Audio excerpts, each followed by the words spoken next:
What's up? What's up? It's your boy AD, and that's all day. I'm here to do the Raw review for October 31st, 2022. This is the Halloween episode. Y'all see all the orange and all of that. They was playing off of that kind of a decent amount tonight, and you see the headline for tonight: Alexa Bliss and Asuka to dethrone the Looney Tunes to win WWE Women's Tag Team titles. Whoa, man, this is totally unexpected. Now, I know I made my prediction video, and to be honest, a lot of the stuff I was seeing pretty much was true. It was true. But I was not expecting them to come back so early and then for the book a match like that. But I'm going to talk about it and explain to y'all what I think and what's still to come. And I'm going to go in detail about it, man. Because, man, oh, man. They're back. They're back, right? They're back. But what a way of coming back.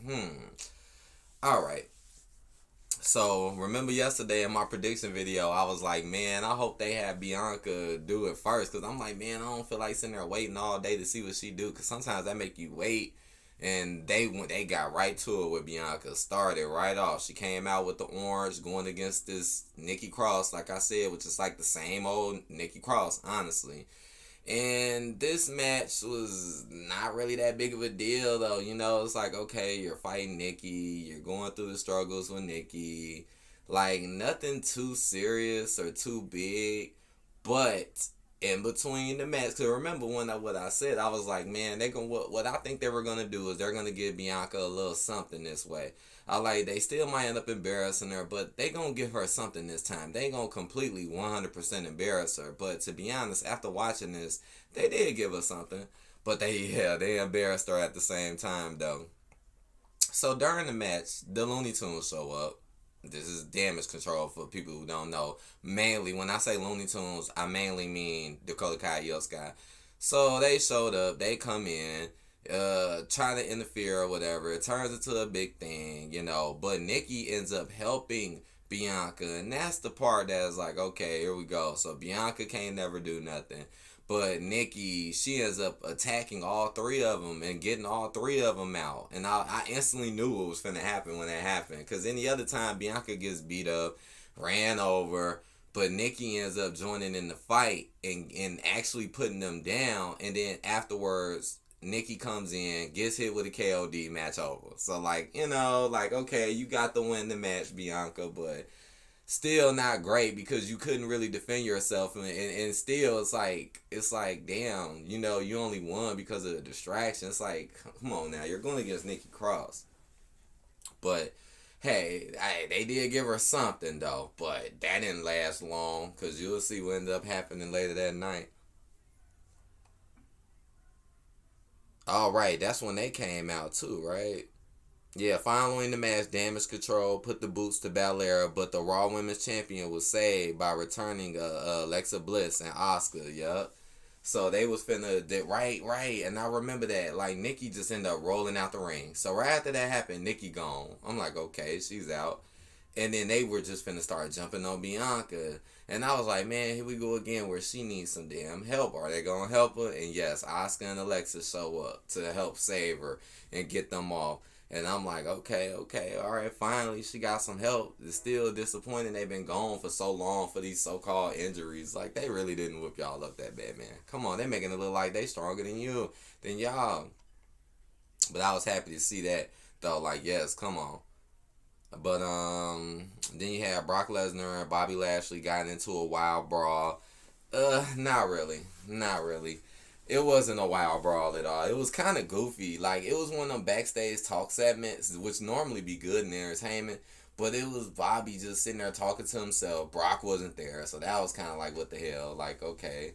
So you're going to treat him like he not important.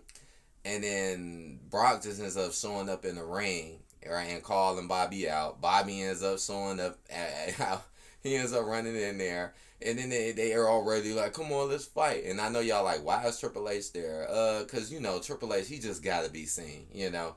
He just got to be seen. Because after they got the brawling, even though it wasn't really a brawl, they just let Brock get a little quick tackle on him and start pummeling him a little bit. But it happened so quick, though. And then the refs and everybody all came out to break it up. Like, come on. Like, so it really wasn't a brawl at all. It wasn't, because as soon as it started, here come the refs and the wrestlers. The same old stuff what happened to Bobby. Here come the refs and the wrestlers breaking it up, and security breaking it up. And then, then it was like, oh, I broke from the crowd. Oh, I got him. Whoa. Whoa, what did I just see? I know y'all like, huh? Joe, why did it look like I just seen Sasha Banks with Meg the Stallion? Like, what the hell? I don't know, man. I swear it looked like I just seen that, because I'm looking at TMZ right now in the background, and it's like some Halloween shit. I swear it looked like her. And I'm like, what the hell would she be doing over there? Anyways, sorry. I swear that looked like her, though. I caught like a glimpse of it. See, I'm still kind of looking because I want to see, like, was it? But, yeah, so they just broke it up or whatever. And then, it progressed. Like, oh, you broke apart. Oh, you got on them. Nothing too serious. Nothing too serious. It wasn't no big brawl. And yes, Triple H was out there too, trying to act like he was breaking it up. Then you got Seth freaking Rollins defeats Austin Theory clean. This disappointed me. And this was predictable, This is pretty predictable right here, Just like how the first match was predictable. Like, I knew Bianca was going to win that match. And I knew it was going to be some BS attached to it, too. Because it's almost time for the pay-per-view. That's why I was like, they going to give her something. Because they know pay-per-view time is coming up. So they want to act like she has some sort of edge. Even though they still didn't make her look like she had an edge. But, again, I'm going to talk about this later because there's some new things. There's some new things that came in that I got to think about last night. But yeah, Seth and Theory had a match. Surprisingly, no distractions. None of that, right? It was no distractions, nothing. And Seth won clean. But a little disappointing because I feel like Theory, man, I feel Theory could at least save Theory in some type of way, man. Damn, they've been doing Theory bogus. They've been doing him bogus, man. Not surprising. Now, this was something. Roman Reigns, Superman punched The Miz. And I know y'all like, what the hell? Because this sound don't normally happen. Like, y'all had Roman show up, like, right after the first hour. So I'm like, what in the hell is this about? And he was by himself. No Usos, no Sami Zayn. Good. Because, man, when they around, it just be the same stuff. But, so he come out. He's like, Roman basically is about to address Logan Paul. He got Paul Heyman with him, though. But he was basically like, oh, I'm not finna trash on him, this and that. He not really worth it, but I'll have Paul Heyman do it. And then Paul got the mic, and then he started talking about, oh, how he could lucky punch you again and possibly do this, which is just ridiculous. Like, here they go, trying to scare Roman. Make Roman look like he ain't that, like, oh, he should be worried about lucky punch when he done been through all this stuff. And like Roman said, 2 matches. So, yeah. So, then the Miz comes out, which I'm like, what? Yeah, say he right. I guess his balls aren't that tiny, right? I guess they aren't, because he just stepped out. He got to talking about him and talking about basically doing the same thing as Paul and talking about how he worked with Logan and how he trained Logan and basically saying the same stuff. Like, Logan has these bones in his fist and he could punch you. And then that's when Roman got the mic and he was like, man, why is everybody talking about him knocking me out and not me knocking him out? And then he ended up Superman punching Miz right there on the spot. I was like, damn. I was like, damn, boy, that was wild. It was still kind of ridiculous, like, how it happened, but that was wild and kind of unexpected. And, like, damn, like, and The Miz, like I said, The Miz been getting kind of messed up lately, too. And now you getting Superman punched by Roman getting laid out. Damn, but that is true, though. Like, why is everybody talking about him knocking me out? Kathy Kelly inquires The Miz about Johnny Gargano's tell-all interview. Right, then he had a tell-all interview, right? Oh, that was crazy. So after that, Carl Anderson defeated Damian Priest. So this is when I started to tune out a little bit. Because I was like, really, y'all gonna have another... As soon as Judgment Day came out, I was like, here we go. Another rematch with this Carl Anderson dude. Well, not even a rematch, just using him again. Like, you ain't gonna use that other guy. No AJ, just Carl Anderson again. Okay. Except this time he's fighting Damian instead of Finn. Talk about boring, especially when you know how these matches go. But believe it or not, Carl ended up winning this one. Probably because it was literally playing out the same way, but it don't matter. You still got jumped and attacked by the Judgment Day afterwards, and Rhea still low blows some people and still gets the hitman. So it's like, yeah, you won, but it don't really mean much. And you did almost the same thing last week. Hey, MVP has a surprise in store for Braun Strowman. I wonder what that is. Then we had Baron Corbin playing the R-Truth within the days. So this is another little weird one. Corbin out here with this weird ass tracksuit with JBL talking that smack. R-Truth comes out. I think he had a horse and a cowboy outfit. Yeah, he did. You see, they didn't write that much to it because it was kind of goofy. But then I guess he was talking mess to him or whatever. I kind of forget this a little bit, but I do remember him getting hit with that in the days, though. It just led into R-Truth. I thought, matter of fact, R-Truth was starting to get at him now, I remember. Like, he started bombing on both of them, but they outnumbered him, hit him, caught him off guard. In the days. I'm like, what are y'all finna start giving stuff to R-Truth? Because remember, they let R-Truth get that win over the Miz last week. Then you had Matt Riddle defeat Otis in the Trick or Street fight.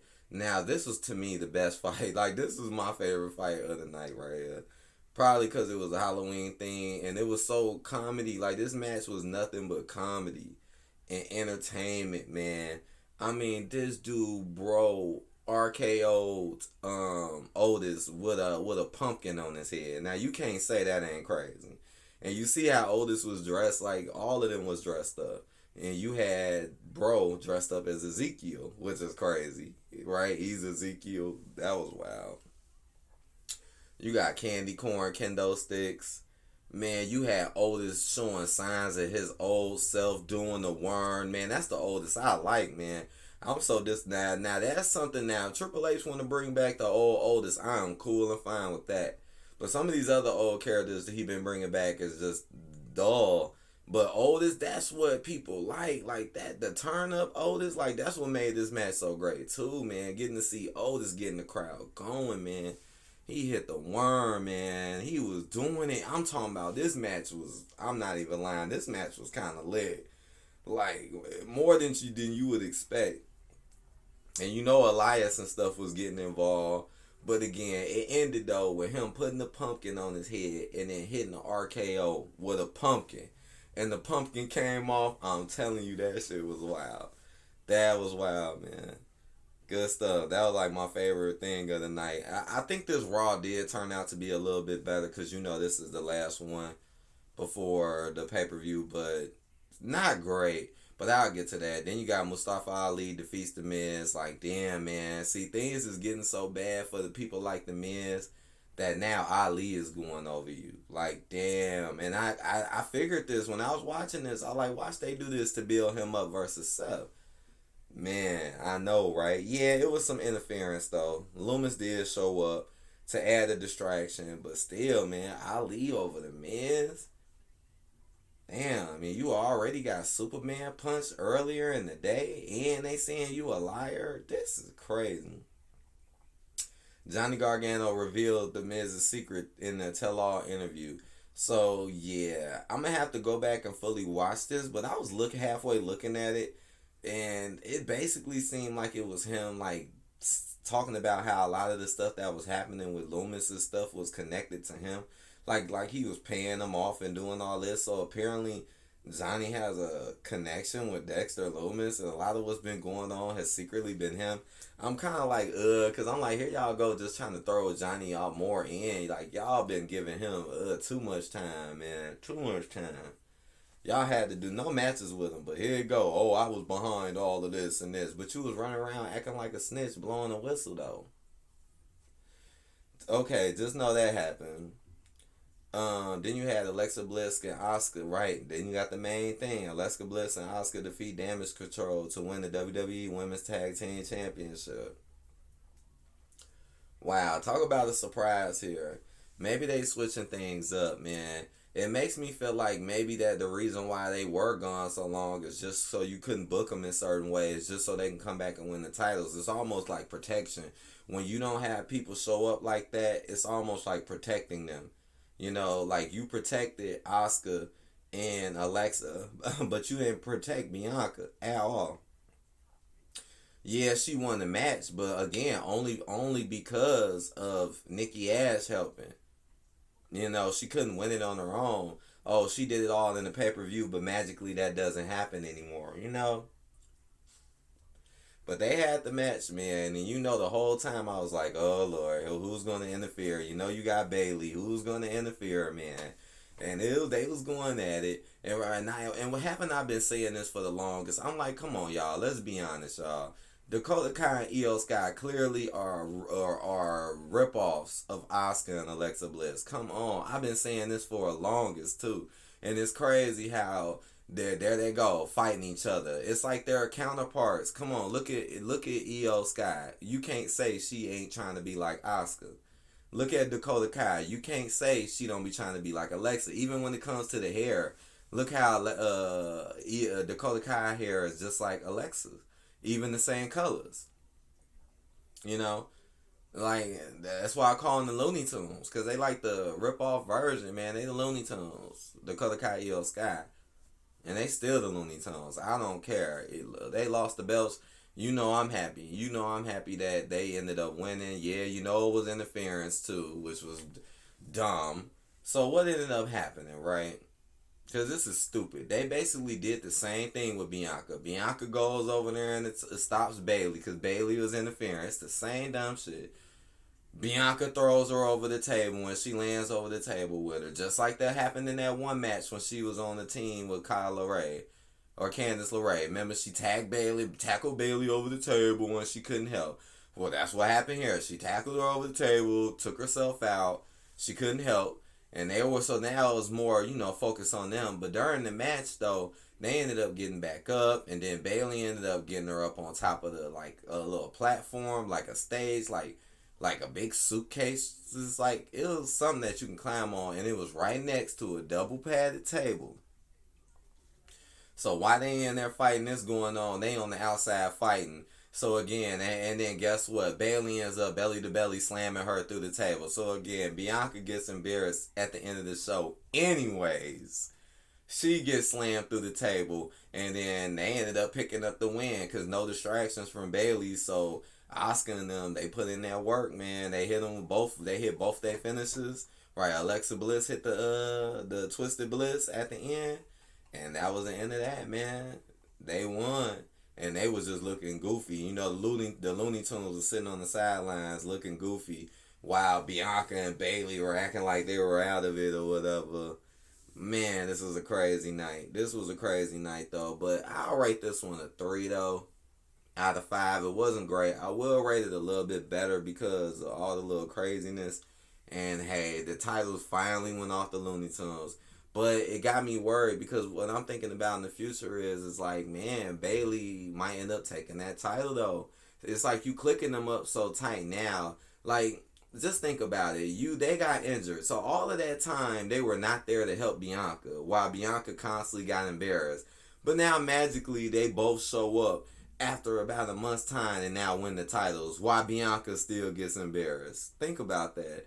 So what's gonna happen next is Bianca probably gonna end up losing this title to Bailey. And I got the feeling they gonna separate them. Like I don't think Oscar and them is gonna still be running around with Bianca after this. And it's gonna push Bianca back. Cause like I said, they ain't feeling Bianca like that. Kinda disappointed me the crowd wasn't going. Well, maybe in that last match they were going, but earlier they weren't, and that because of how y'all been treating her. It's like y'all been dogging her out so much. People ain't got nothing to be amped. It's hard to be amped for a champion when they're never winning and looking good. Especially as someone who's been as strong as Bianca. So it makes no sense for you to just completely break her down. Not saying that she ain't never got to lose, but to just break her down like this completely, and I don't know, man. But they did say that they're going to be there to help her, though. So I'm going to need a little bit more time to think about this, but they still might get that belt. But I don't know because they were like, oh, well, Alexa and them, they're going to be there to help Bianca.